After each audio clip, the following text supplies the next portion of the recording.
Hi అండి. అందరూ ఎలా ఉన్నారు? బాగున్నారా? అందరూ బాగుండాలి, ఆరోగ్యంగా ఉండాలని కోరుకుంటున్నాను. మేము కూడా చాలా చాలా బాగున్నామండి. Welcome back to Bhavani Dasari vlogs. మన ఛానల్ ఫస్ట్ టైం చూస్తున్నట్లయితే తప్పకుండా ఛానల్ని సబ్స్క్రైబ్ చేసుకోండి. అలాగే ఈ వ్లాగ్ మీకు నచ్చినట్లయితే లైక్ చేయండి, షేర్ చేయండి, కామెంట్ చేయండి. ఈరోజు బ్లాగ్లో మార్నింగ్ నుంచి ఈవినింగ్ వరకు నేనేం చేశాననేది చూపించబోతున్నానండి. సో ఇది వచ్చేసి మార్నింగ్ అనమాట. మా అబ్బాయికి ఉప్మా ప్రిపేర్ చేస్తున్నాను. అబ్బాయికనే కాదు మాకు కూడాను. సో సేమియా ఉప్మా అయితే రెడీ చేస్తున్నాను. అలాగే మధ్యాహ్నం లంచ్లోకి వచ్చేసి చికెన్ కర్రీ అలాగే చారు చేశాను. సో చికెన్ కర్రీ ఈరోజు కొద్దిగా వెరైటీగా చేశానండి, రెగ్యులర్గా చేసేలా కాకుండా. మామూలుగా అయితే ఆయిల్లో కొద్దిగా ఉల్లిపాయలు అవన్నీ వేయించేసి అందులో ఈ చికెన్ వేసేసి అవి కొద్దిగా ఉడికిన తర్వాత ఉప్పు, కారం, గరం మసాలా అవన్నీ వేస్తాం కదా. సో ఈరోజు అలా కాకుండా చికెన్ వాష్ చేసిన తర్వాత అందులో ఉప్పు, పసుపు, అల్లం వెల్లుల్లి పేస్ట్ వేసేసి ఒకసారి బాగా కలుపుకున్నాను. కలిపేసిన తర్వాత స్టవ్ మీద పెట్టానండి. స్టవ్ మీద పెట్టి తెలిసిందే కదా, చికెన్ ఫస్ట్ హై ఫ్లేమ్లో పెట్టేసి ఫ్రై చేస్తానని. సో అలాగా ఒక 5 నిమిషాలు అయితే హై ఫ్లేమ్లో ఉంచేసి ఫ్రై చేసుకున్నాను. తర్వాత స్టవ్ సిమ్లో ఉంచేసి మూత పెట్టి ఒక 10 నుంచి 15 నిమిషాలు బాగా ఉడకనివ్వాలండి. సో మనం సిమ్లో పెట్టి ఉడకనిస్తాం కాబట్టి ఆ చికెన్లో వాటర్ అనేది బాగా వచ్చేస్తుంది. వాటర్ అన్ని బాగా వచ్చేసిన తర్వాత అవి ఇంకిపోయే వరకు స్టవ్ హై ఫ్లేమ్లో ఉంచేసి చికెన్ని ఫ్రై చేసుకోవాలి. తర్వాత వేరే కడాయిలో కొద్దిగా ఆయిల్ వేసేసుకొని ఆనియన్ ముక్కలు అలాగే పచ్చిమిర్చి ముక్కలు, కరివేపాకు అవన్నీ వేసుకుని బాగా ఫ్రై చేసుకున్న తర్వాత ఈ ఉడికిచ్చిన చికెన్ని అందులో వేసేసి ఫ్రై చేసుకోవాలి. తర్వాత అందులో ఎండు కొబ్బరి, మసాలా దినుసులు ఇవన్నీ వేసి మిక్స్ చేసుకున్న పౌడర్ అయితే వేసుకోవాలండి. అప్పటికప్పుడు ఫ్రెష్గా తయారు చేసుకోవాలి. సో అలా చేసుకున్న ఆ పౌడర్ని అందులో వేసేసుకోవాలి. సో ఈ చికెన్ ఫ్రై కొద్దిగా వెరైటీగా బాగుంటుంది. వెరైటీ అంటే మామూలుగా చేసుకునే చికెన్ ఫ్రైలా కాకుండా అప్పటికప్పుడు మనం గరం మసాలా అవన్నీ రెడీ చేసుకొని చేస్తాం కాబట్టి బాగుంటుంది. సో ఇక్కడైతే వాటర్ అన్నీ బాగా వచ్చేసాయి కదా చికెన్లో. ఇప్పుడు స్టవ్ హై ఫ్లేమ్లో ఉంచేసుకుని ఆ వాటర్ అన్నీ ఇంకిపోయే వరకు ఈ చికెన్ని బాగా ఉడకనివ్వాలి. చికెన్ని బాగా ఉడకపెట్టేసి పక్కన పెట్టేశానండి. తర్వాత వేరే కడాయిలో కొద్దిగా ఆయిల్ వేసేసి అందులో ఆనియన్స్, పచ్చిమిర్చి, కరివేపాకు ఇవన్నీ కూడా వేసేసి బాగా ఫ్రై చేస్తున్నాను. అవి కొద్దిగా ఫ్రై అయిన తర్వాత ఇలాగ ఉడకపెట్టిన చికెన్ని అందులో వేసేసి బాగా ఫ్రై చేసుకోవాలి. ఈ చికెన్ ఫ్రైలో గరం మసాలా అప్పటికప్పుడు ఫ్రెష్గా తయారు చేసి వేసుకుంటాం కాబట్టి అసలు చాలా చాలా టేస్టీగా ఉంటుంది. ఇందులో కొద్దిగా మిరియాలు ఎక్కువగా వేస్తానండి స్పైసీగా ఉండడానికి. సో మిరియాలు, చెక్క, లవంగ ఇవన్నీ అప్పటికప్పుడు ఫ్రెష్గా పొడి చేసేసుకొని ఇందులో అయితే మిక్స్ చేసేసాను. సో ఈ మసాలా అంతా కూడా యాడ్ చేసిన తర్వాత సరిపడా ఉప్పు, కారం కూడా యాడ్ చేసేస్తే స్పైసీ చికెన్ ఫ్రై అయితే రెడీ అయిపోతుందండి. చాలా చాలా బాగుంటుంది. ఒకసారి తప్పకుండా ట్రై చేయండి. మామూలుగా నేను ముందు చెప్పినట్టుగా ఆనియన్స్ ఫ్రై అయిన తర్వాత చికెన్ వేసేసి అది ఉడికిన తర్వాత గరం మసాలా అవన్నీ వేయడం కాకుండా ఇలాగ చికెన్ని విడిగా ఉప్పు, కారం, పసుపు వేసి ఉడికించేసి ఇప్పుడు నేను చెప్పిన ప్రాసెస్లో ఒకసారి ట్రై చేసి చూడండి, మీకు తప్పకుండా నచ్చుతుంది. సో చికెన్ ఫ్రై అయిపోయింది, అలాగే పక్కన చారు కూడా రెడీ అయిపోయిందండి. ఇక ఈరోజు లంచ్లోకి చారు అలాగే చికెన్ ఫ్రై అనమాట. ఇప్పుడు వర్షాలు పడి క్లైమేట్ అంతా చల్లగా ఉంది కదండి, అందుకని మిరియాల చారు అలాగే మిరియాలు కొద్దిగా ఎక్కువగా వేసి చికెన్ ఫ్రై కూడా చేశాను. రెండు స్పైసీగా ఉంటాయి ఈరోజు అయితే. అంటే మనకి ఈ వర్షానికి జలుబు, దగ్గు అవి వస్తూ ఉంటాయి కదా. సో అవన్నీ అవాయిడ్ చేయడానికి మనకి చారు అవి బాగా హెల్ప్ అవుతాయి. ఈ వర్షాకాలంలో ఫుడ్ అనేది అప్పటికప్పుడు ఫ్రెష్గా వండుకొని వేడివేడిగా తినడమే మంచిదండి. అలాగే రోజు మార్చి రోజైనా సరే ఇలాగ టమాటాల చారు కానీ లేదంటే మిరియాల చారు కానీ ఏదో ఒకటి కంపల్సరీ అయితే చేసుకోవాలి. వీటి వల్ల మనకి కోల్డ్, కాఫ్ అవి ఎక్కువగా రాకుండా ఉంటాయి. ఇక మధ్యాహ్నం మా లంచ్ అయితే కంప్లీట్ అయిపోతుందండి. మిరియాల చారు అలాగే చికెన్ ఫ్రైతో. రెండు కూడా స్పైసీగా అసలు చాలా బాగున్నాయి వేడివేడిగా.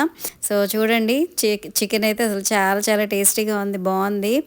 లంచ్ కంప్లీట్ అయిపోయిన తర్వాత నాకు కొద్దిగా స్టిచ్చింగ్ వర్క్ ఉందండి, అది చేసేసుకుంటే ఇక ఈవినింగ్ బయటకు వెళ్ళే పని ఉంది. ఇక ఇదొచ్చేసి నేను మా వారు ఎస్ఎస్ కన్వెన్షన్ హాల్లో స్టీఫెన్ పాల్ గారు ప్రేయర్స్ ఉంటే వెళ్ళామండి. ఇది వచ్చేసి ఈవినింగ్ అనమాట. సో ఇక్కడ ఇది ఎస్ఎస్ ఫంక్షన్ హాలు, అంటే పీవీపీ ఉంది కదా, సో అక్కడ ఉంటుంది.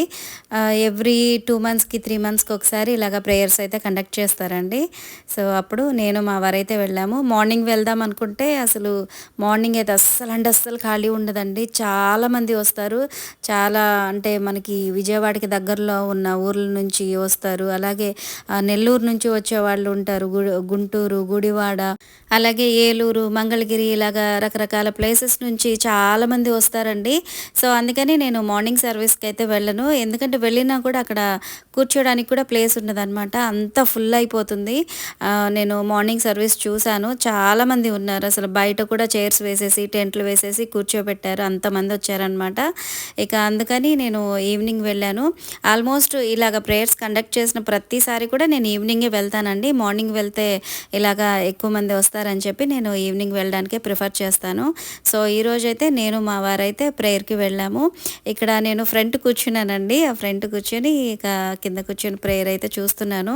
ఇక ప్రేయర్ అయిపోయిన తర్వాత బయలుదేరిపోయామండి. బయలుదేరిన తర్వాత చూడాలి అసలు ఎంత వర్షం అంటే గ్యాప్ లేకుండా పడుతూనే ఉందండి అసలు. అక్కడ స్టార్ట్ అయిన దగ్గర నుంచి ఇంటికి వచ్చే వరకు వర్షం పడుతూనే ఉంది. దానికి తగ్గట్టు మధ్యలో మాకు పెద్ద ప్రాబ్లమ్ అయిందండి. ఇక్కడ చక్కగా స్టార్ట్ అయిపోయాం కానీ వర్షమైనా పర్లేదు ఎలాగో తొందరగా వెళ్ళిపోవచ్చు ఒక 10 మినిట్సే కదా అని చెప్పి స్టార్ట్ అయ్యాం కానీ మధ్యలో అయితే మాకు ప్రాబ్లమ్ అయిందండి. ఏంటంటే బైక్ టైర్ ఉంటుంది కదా, సో అది పంచర్ అయిపోయింది. కరెక్ట్గా అంబేద్కర్ స్టాచ్యూ దగ్గరకు వెళ్ళేసరికి టైర్ అయితే పంచర్ అయిపోయిందండి. ఇక అసలు ఏం చేయాలో అర్థం కాలేదు. అప్పటికే దగ్గర దగ్గర 10:30 అయిపోయింది టైము. వర్షం కొద్దిగా తగ్గిన తర్వాత బయలుదేరదాం అనుకున్నాం. కానీ వెయిట్ చేసే కొద్దీ అసలు వర్షం ఎక్కువైపోతుంది. ఇక సర్లే దగ్గరే కదా స్టార్ట్ అయిపోదాంలే అని చెప్పి ఇద్దరం కూడా స్టార్ట్ అయిపోయాము. దానికి తగ్గట్టు మా అబ్బాయి రాలేదు మాతో పాటు ప్రేయర్‌కి, ఇంట్లోనే ఉన్నాడు. ఇక ఎందుకులే మళ్ళీ తను కూడా ఇబ్బంది పడతాడు అని చెప్పి ఇక ఇద్దరం అయితే స్టార్ట్ అయిపోయాము. చూడండి అసలు ఫుల్ వర్షం వస్తూ ఉంది. మా వారు ఒక పక్క చెప్తూ ఉన్నారనమాట, ఫోన్ తడిచిపోద్ది పాడైపోద్ది అని చెప్పని అంటున్నారు. సో, ఏం కాదులే అని చెప్పి ఒక 2 మినిట్సే కదా అని చెప్పి అలాగా వీడియో అయితే తీశాను. ఫుల్ అంటే ఫుల్ వర్షం అండి.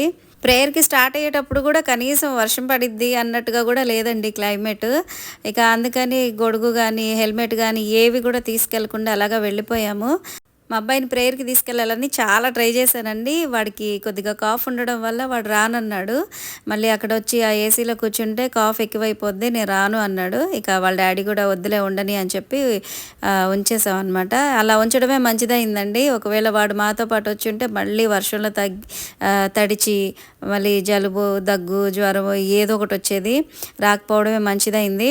సో, ఇక్కడ చూడండి ఎట్లా పడుతుందో వర్షం అసలు. వర్షానికి వెళ్తూ ఉంటే ఆ చినుకులు సూదుల్లాగా గుచ్చుకుంటున్నాయండి.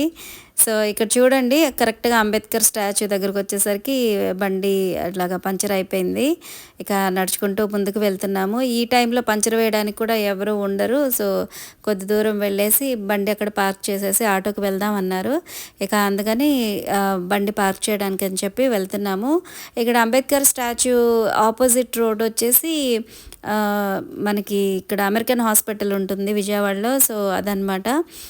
అమెరికన్ హాస్పిటల్ రోడ్లో అటువైపు వెళ్ళేసి అక్కడ బండి అయితే పార్క్ చేసాము. నడిచింది కొద్ది దూరం అయినా కూడా ఆ వర్షానికి తడిచిపోయాం కదా, ఆ శాండిల్స్ ఏమో జారిపోతూ ఉన్నాయి. అస్సలు నడవడానికి కుదరలేదు. ఇక మధ్యలో అయితే అలాగా కాసేపు ఉండిపోయాను. అంటే ఒకవేళ ఆటో వచ్చేస్తే కనుక బండి అక్కడ పక్కన పెట్టేసి వెళ్ళిపోదామని చెప్పి కాసేపు వెయిట్ చేసాము. కానీ మా వారు ఇంకా ఎలాగో ఫుల్గా తడిచిపోయాం కదా, ఇంకొంచెం ముందుకెళ్ళేసి హాస్పిటల్ దగ్గర బండి పార్క్ చేసేసి వెళ్ళిపోదాం అని చెప్పి అన్నారనమాట. ఇక అందుకని బైక్ తీసుకొచ్చేసి అక్కడ హాస్పిటల్ దగ్గరే పార్క్ చేసేసాము. చేసిన తర్వాత ఓలా బుక్ చేశానండి. ఓలా బుక్ చేస్తే నిజంగా ఆ టైంలో చాలా ఫాస్ట్గా వచ్చిందండి. మామూలుగా అయితే 10:30 ఆ టైము, అది కాకుండా రెయిన్ వస్తుంది కదా, సో ఆ టైంకి ఆటోలు తొందరగా బుక్ అవ్వవు. ఒకవేళ బుక్ అయినా కూడా తొందరగా క్యాన్సిల్ అయిపోతూ ఉంటాయి. అసలు చాలా లక్కీ అని చెప్పుకోవచ్చు. ఆటో తొందరగా బుక్ అయిపోయింది. అంటే ఎందుకు చెప్తున్నానంటే లాస్ట్ టైము ఇలాగ నైట్ టైం నేను మా ఫ్రెండ్ మా అబ్బాయి ప్రేయర్కి వెళ్ళినప్పుడు 10:30 అయిపోయింది ఇలాగే. ఆ టైంలో అసలు ఎన్ని ఆటోలు బుక్ చేసినా కూడా అసలు ఒక్కటి కూడా బుక్ అవ్వట్లేదు. ఇన్ కేస్ బుక్ అయినా కూడా అది క్యాన్సిల్ అయిపోతూ ఉంది. సో, అలా అవుతుందేమో అని అనుకున్నాను కానీ చక్కగా ఆటో అయితే వచ్చేసిందండి. ఇక ఆటో ఎక్కేసి నేను మా వారైతే బయలుదేరిపోయాము. సో, ఈరోజంతా ఇలా జరిగిందండి మార్నింగ్ నుంచి ఈవినింగ్ వరకు. మొత్తానికి ఇలాగా ఒక ఆటో జర్నీ కూడా చేయాల్సి వచ్చింది. సో ఫ్రెండ్స్, ఇదండి ఈరోజు వ్లాగ్. ఐ హోప్ మీకు నచ్చిందని అనుకుంటున్నాను. సో మీకు నచ్చినట్లయితే తప్పకుండా లైక్ చేయండి, షేర్ చేయండి, కామెంట్ చేయండి. అలాగే ఛానల్ని తప్పకుండా సబ్స్క్రైబ్ చేసుకోండి. మరొక మంచి వ్లాగ్తో మళ్ళీ కలుద్దాం. Thanks for watching.